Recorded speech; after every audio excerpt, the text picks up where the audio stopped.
Good morning from Skagway. I'm Stephen, she's Andy, and today we're going to do a DIY tour of this Alaskan gold mining town.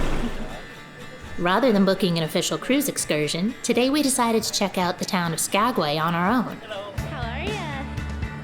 We hit up the neighborhood coffee and ice cream spots, get some lunch at a local brewery, and take in a little of the town's gold rush history at a Brothel Museum.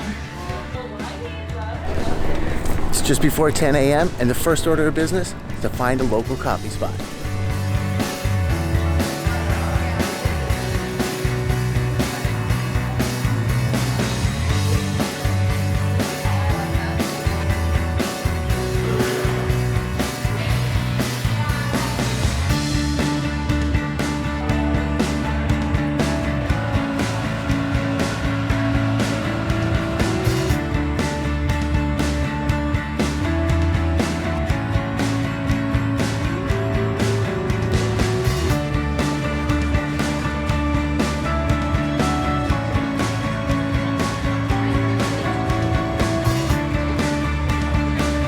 So I gotta say, we're pretty spoiled on this cruise because I think our ship is only about 50% occupied right now, which means that we don't have all the crowds and the lines that you always hear are problematic on cruises. And also, we've been the only ship in each port of call that we've been to so far, which means the towns aren't completely crawling with tourists the way you hear about happening. So it's been really, really nice. Makes it so easy to get around, avoid crowds, and really get to see things as quickly as you'd like to, and trip as you walk and not look ahead of you. It does suck, though, for the local economy because obviously they need the tourism to survive, and they've really been hurting the last couple of years. Hopefully everything gets back to normal soon, and in the meantime, we're very happy to be spoiled in this way and get the experience we're getting.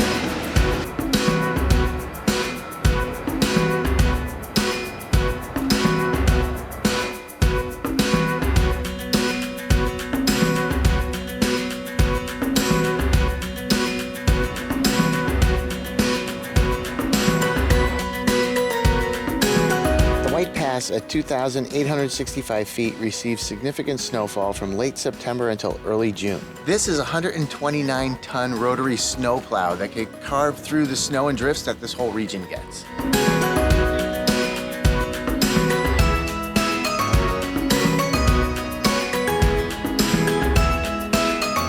This building behind me was built in 1899, and 60% of the facade is still original. This town has such a charming kind of Wild West feel to it.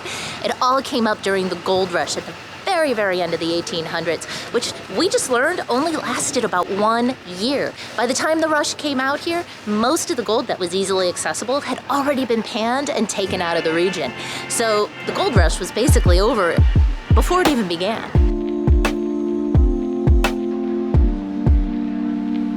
We also learned that almost all of these buildings, or at least a large majority of them, are original to that era.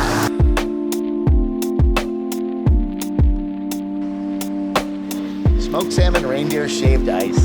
Doesn't sound so good.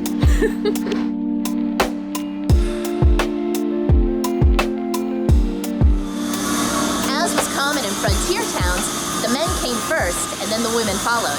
And in particular, prostitutes. First, it was very common and just kind of a normal thing. Then it became more regulated, and eventually it was all outlawed. But during Skagway's boom, there was an 8-block stretch of road that had 80 brothels. We decided to tour one of these historic brothels, which is now set up as a museum.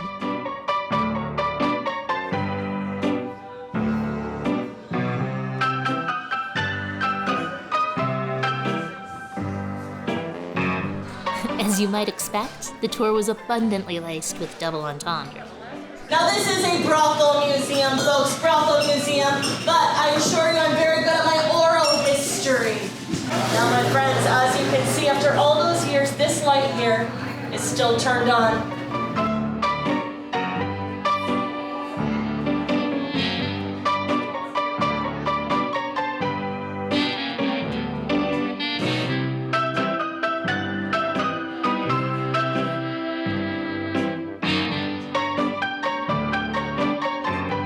It's important important to note that as playful and sometimes glamorous as tourist attractions like this may make it seem, women turned to prostitution because they had very few career options, and certainly none as profitable. Also, many women were horribly abused while working in these industries. So these are important facts to keep in mind before we glamorize and/or condemn the women who worked here. All right, we worked up a bit of an appetite here, so I think we're gonna try to find some place for lunch. Looks like the Skagway Brewing Company is open, so we're gonna give that a try, see if they've got anything good for us there.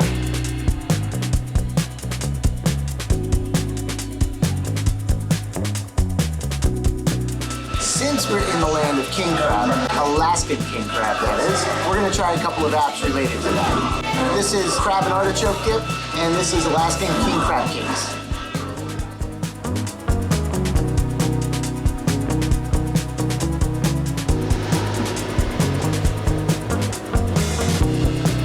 I don't think I've ever seen tires that big on a bike before.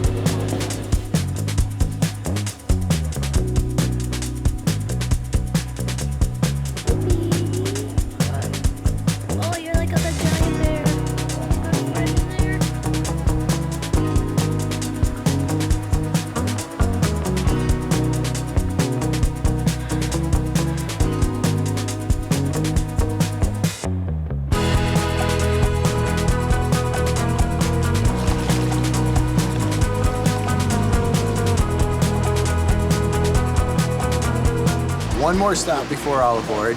We gotta try the ice cream.